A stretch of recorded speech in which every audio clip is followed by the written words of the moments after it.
안녕하세요. 주식 분석하는 남자입니다. 2021년 2월 11일, 오늘 목요일인데요.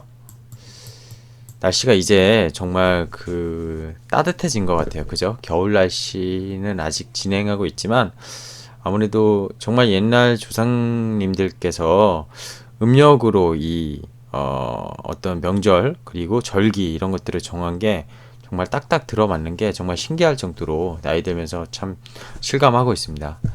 자, 오늘은 구정 연휴 첫 번째 날인데 제가 좀 이번 구정 연휴 동안 뭐 주말에는 올릴 수 있을지 모르겠는데 좀 몇 가지 체크 사항들을 영상을 통해서 구독자 여러분들, 투자자 여러분들에게 현재의 투자 방향 그리고 그런 고민들을 좀 해결할 수 있는 그런 영상들을 좀 준비해 볼 수 있도록 해보겠습니다. 일단 연휴 기간 동안 2월 11일 오늘 유로존에서는 그죠? 경제 전망치가 발표가 돼요. 그래서 이 유로존 경제 전망이 코로나로 인해서 계속 락다운이 일부 선진국에서 독일이나 프랑스 이런 데서 되고 있기 때문에 얼마나 경제 전망이 회복되는지에 대한 점검이 좀 필요할 것 같고요. 이제 미국 같은 경우에서는 주간 단위 실업수당 청구 건수도 발표되죠. 뭐 예상은 여전히 70만 건 이상으로 지금 집계가 되고 있고요. 그렇게 많이 뭐 회복된 모습이 아닌 거죠. 그리고 내일 같은 경우에는 그죠? 12일에는 연준의 통화정책 보고서가 공개록, FOMC의 회의록이 그러니까 공개가 되는 겁니다. 이 회의록에서 계속 그동안 논란이 됐던 테이퍼링에 대해서 언급도 좀 있었는지 좀 봐야 될 것 같아요. 상원에 제출하는 2월과 7월의 보고서가 있는데 그 2월 보고서라고 보면 됩니다. 그리고 뭐 유로존 같은 경우에는 산업 생산, 그죠? 유로존의 산업 생산 지표 이런 매크로 지표가 발표가 되고요. 2월 13일 같은 경우 미국의 미시건대 소비자 심리지수 최근에 뭐 백신에 대한 접종률이 상당히 빠르게 올라가고 있는데 뭐 바이든이 원하는 만큼은 아니지만 소비자 심리지수가 얼마나 개선됐는지 이런 것도 경제 지표가 우리 연휴 기간 동안에 있다는 거 이런 부분을 좀 체크해 볼 필요는 있을 것 같습니다. 근데 현재 그 투자자들이 시장에서 가장 고민스러운 부분이 뭘까요? 주식을 좀 하셨던 분이라면 그리고 최근에 주식을 접근하신 주린이 여러분이라면 계속되는 어떤 긴축이 아닌가 생각이 듭니다.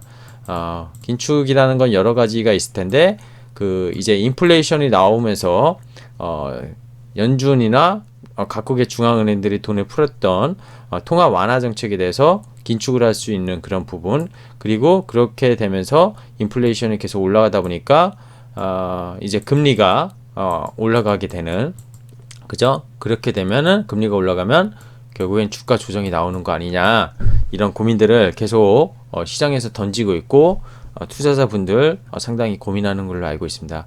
이 부분에 대해서 연준이 사실 밤에 좀 전에 새벽에 이제 파월 의장의 발언도 있었는데 이런 부분에 대해서 오늘 좀 점검을 해볼게요. 자, 좀 전에 말씀드렸지만 인플레이션이 오르면은 금리 상승이 올 수 있고 이에 따른 주가 조정 연결고리 복잡해. 그래서 투자를 지금이라도 해야 되냐 뭐 일각에서는 계속 나만 투자 안 하면은 계속 소외되고 그런 모습이 있는데 뭐 포모 현상으로 계속 이렇게 표현을 하더라고요. 정말 인플레이션이 다가오면은 주식시장에 좀 안 좋을 수는 있어요. 금리 상승이 일어나면은. 근데 인플레이션은 근본적으로 생각하면은 2015년부터 18년이 연준의 금리 인상 사이클이 있었거든요. 이때 약간 다소 이른 시기에 시행된 첫 금리 인상이었기 때문에 약간 좀 쇼킹한 건 있었어요. 그래서 이머징 같은 시장이 마이너스 10% 정도 내외로 주가 조정이 좀 있긴 했었는데 그 첫 금리 인상 이후에 2016년부터 본격적인 통화정책 정상화 국면이 시작이 됐거든요. 16년부터 미국 같은 경우에 근데 이때 당시에 결국 트럼프의 재정정책이 더해지면서 물가와 금리의 상승이 동반되었으나 주식시장은 펀더멘탈 회복으로 견조한 흐름을 미국 시장은 이어갔습니다. 물론 이머징은 좀 다른 얘기긴 해요. 근데 미국만 봤었을 땐 그거에 지금 통화정책이나 긴축의 기본적인 근본적인 정책이 미국 위주로 사실 돌아갔던 거는 사실이기 때문에 미국이 결국 금리가 인상시켰다는 건 경제 회복에 대한 방증이었죠. 그죠?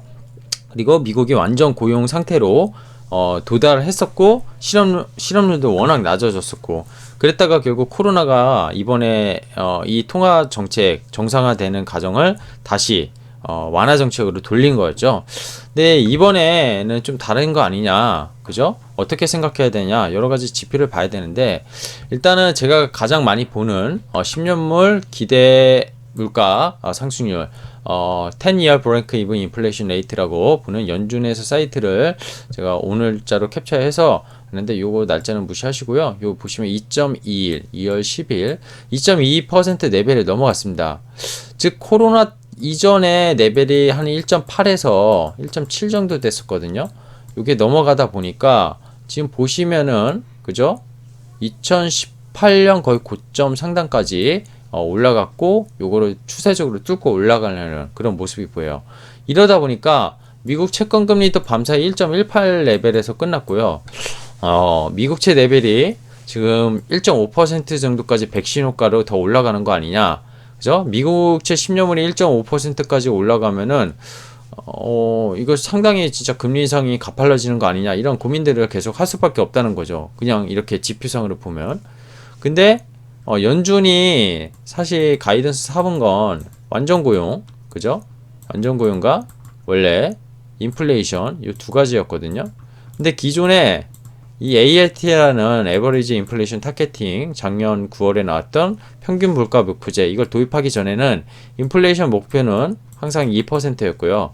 완전 고용이라는 거는 뭐 자연 실업률 이런 거 빼고 거의 한 3.5% 레벨. 코로나 이전에 한 이 정도까지 됐었어요. 미국의 실업률이 뭐 4%를 하회하면은 완전 고용 수준으로 본다고 생각할 수 있습니다. 근데 지금 미국의 1월 실업률이 얼마였죠? 발표된 지표가 6.3%였어요. 그리고 인플레이션, 요 기대 인플레이션만 보면은 2%를 이미 상회했네. 이게 왜냐면 코로나 이전에 1.8이었고 2%를 넘어가진 않았었거든요. 2018년 이후에. 근데 미국채 10년물도 지금 막 빠르게 올라가고 있어요.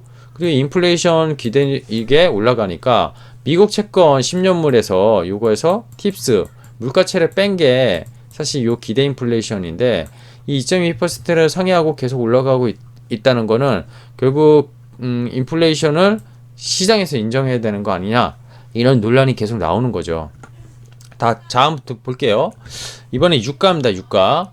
크루드 오일 프라이스 WTI 기준으로 제가 가져와 봤는데요. 2월 8일 요거는 뭐 하루 좀 지연되긴 했는데 58불까지 올랐어요. 이것도 코로나 그죠? 이전 가격까지 거의 올랐습니다. 물론 기대 인플레이션처럼 요 상단 레벨을 아직 넘지 못했지만 유가가 인플레이션에서 상당히 비중을 많이 차지하기 때문에 올해 작년에 코로나로 다쳤던 그런 경제 회복에 대한 그런 기저효과 이런 거를 고려하고 최근 유가 상승에서 발생하는 그런 기여분을 만약에 고려한다면 미국의 1분기는 아니더라도 지금 유가가 이렇게 올랐으니까 2분기에는 기대 인플레이션 즉 물가 상승률이 3%를 상회할 수도 있는 거 아니냐 이런 논란까지도 나오고 있습니다.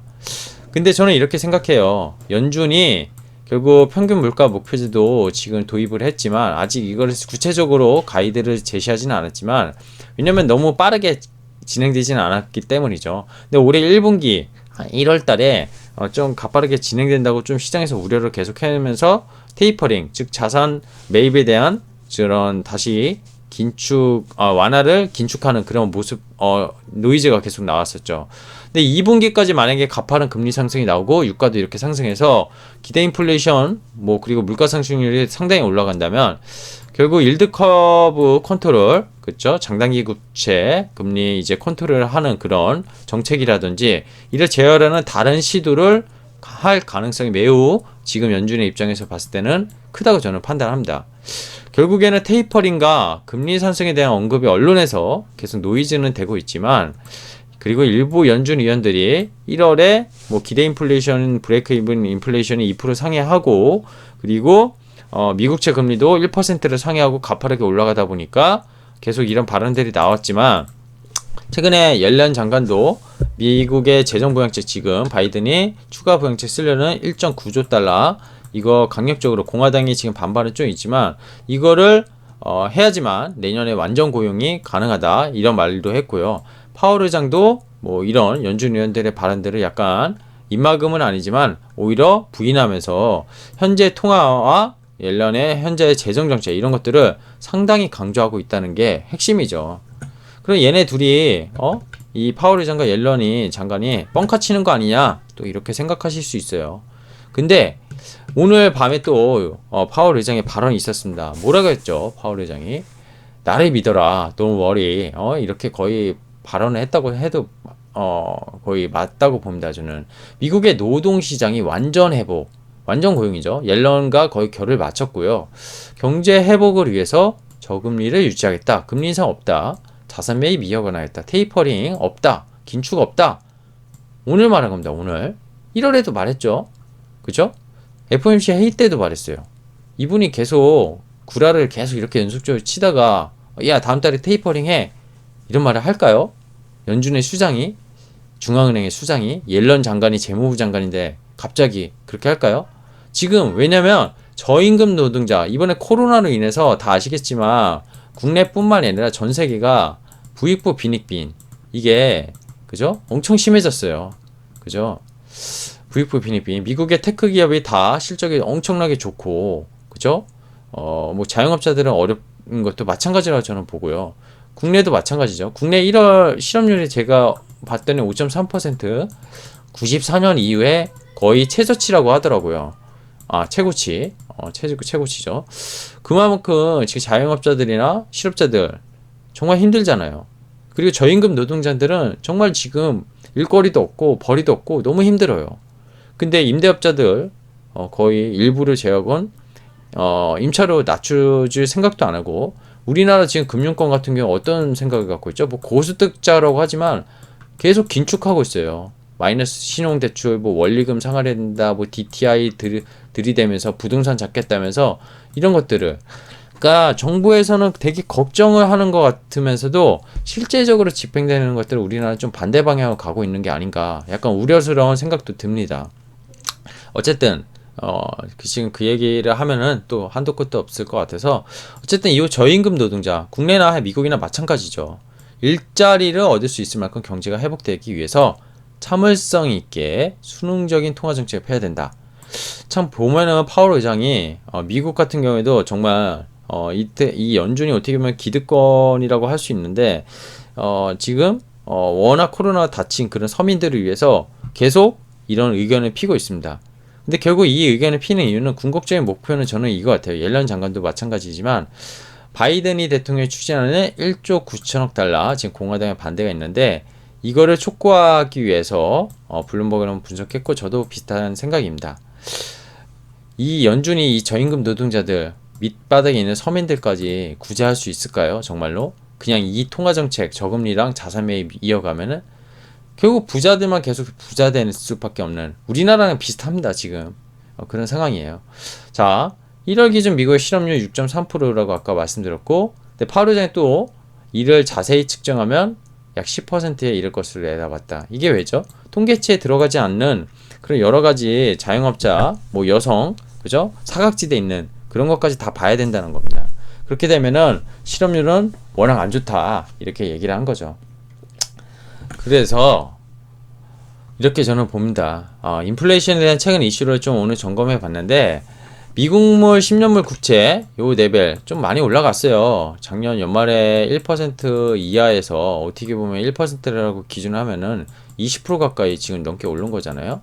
근데 소비자 물가지수가 같이 발표했고 근원 물가지수 CPI가 발표했는데 예상이 YOY 1.6이었어요. 근데 전년 대비 1.4% 인플레이션 우려가 감소했죠.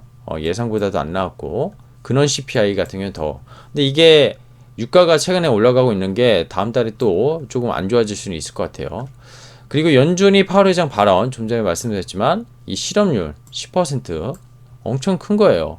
코로나 터지기 전에 3.5%라는 거를 기억하셔야 됩니다. 그래서 완전 고용이라고 했고 그러면서 금리를 올리기 시작했죠. 그러다가 코로나 터지면서 다시 금리를 내렸습니다. 본격 엄청 빠른 속도로. 현재 통화 정책과 인플레이션 상승에 따른 테이퍼링 이슈를 분명히 파월은 또 잠재웠어요.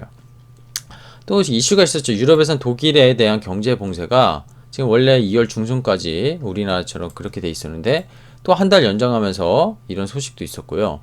백신 접종률은 선진국 위주로 빠르게 올라가고 있어요. 근데 경제 회복에 대한 시그널은 뭐 실업률이나 뭐 고용이나 이런 거 봐서는 크게 나타나지 않고 있죠. 실제 백신 효과가 나온다고 해도 집단 면역력 생기면 올해 뭐 가을, 늦은 가을 이렇다고 지금 미국에서도 얘기 나오고 있잖아요. 우리나라 같은 경우 4분기는 돼야 된다. 고용 악화가 제대로 회복되기 어려워요. 그리고 이 백신이 나왔다고 해가지고 다시 정상화 생활로 예전처럼 돌아간다는 건 지금 제가 보기엔 쉽지 않습니다. 어제 얘기했던 뭐 클럽하우스도 그렇고, 그죠? 지금 빅테크 기업들, 그리고 이번에 어제 발표했던 제가 카카오 실적들 이런 것들이 언택트 관련 기업들, 그죠? 이런 새로운 성장 혁신을 만드는 기업들이 결국 코로나로 인해서 기술의 발전이 빨라지고 그러다 보니까 실적도 너무 좋게 나온 것들인데 이게 백신으로 인해서 이런 기업들이 실적이 줄어들까요? 그렇지 않아요. 결국 승자독식하는 그런 세상이 점점 빠르게 진행이 된 것 같고요. 뭐 마스크를 안 쓰고 생활하는 그런 시기로 돌아갈 수 있을지 모르겠지만 어떤 시대의 패러다임, 즉 기술의 패러다임이 많은 생활의 변화를 이번 코로나가 만들었다고 저는 생각합니다. 그래서 단순히 백신이 나와서 예전처럼 돌아간다 100% 이건 절대 아니라고 보고요. 그래서 그에 맞는 우리는 그런 미래를 좀 준비해야 되지 않을까 생각을 합니다. 꼭 주식 투자가 아니라 여러 가지 생활면이나 일하는 그런 환경 면에서 그런 것들을 준비하지 않으면 결국 도태되고 부익부 빈익빈에서 더 심해지는 나만 결국 소외될 수 있는 여기도 결국 포모 현상이 발생할 수 있겠죠. 이렇게 되지 않나 생각이 듭니다. 다 투자자들의 고민하는 인플레이션 상승, 저는 금리 상승 부분 여기에 그리고 연결된 주가 조정 걱정은 저는 파월 믿고 옐런 믿고 그리고 AIT 아직 제대로 시행도 안 했고요. 그리고 YCC 이런 카드도 연준이 남아있다. 그렇게 치면 올해 상반기까지는 사실 기후가 아닌가 생각이 들고 만약에 1.9조 달러의 그 부양책을 바이든 정부가 통과시켜서 진짜 옐런 말대로 내년 하반기에 완전 고용이 가능하다고 하면은 결국 올해 한 늦은 가을쯤에 약간 백신에 대한 미국에서 집단 면역력이 생길 때쯤에 테이퍼링에 대한 이슈를 발언을 좀 하지 않을까 그런 생각을 합니다. 그렇게 되면은 하반기는 조금 이렇게 주식시장이 좀 출렁일 수 있다 이런 생각을 하지만 지금은 그런 기후를 가지실 필요는 없다 이렇게 저는 판단하면서 말씀드리겠습니다. 자, 오늘 영상 인플레이션에 대해서 좀 고민을 해봤고요. 여러분의 구독과 좋아요, 알람 설정 상당히 컨텐츠 제작에 힘이 되오니 많은 채널 구독 부탁드리겠습니다. 감사합니다.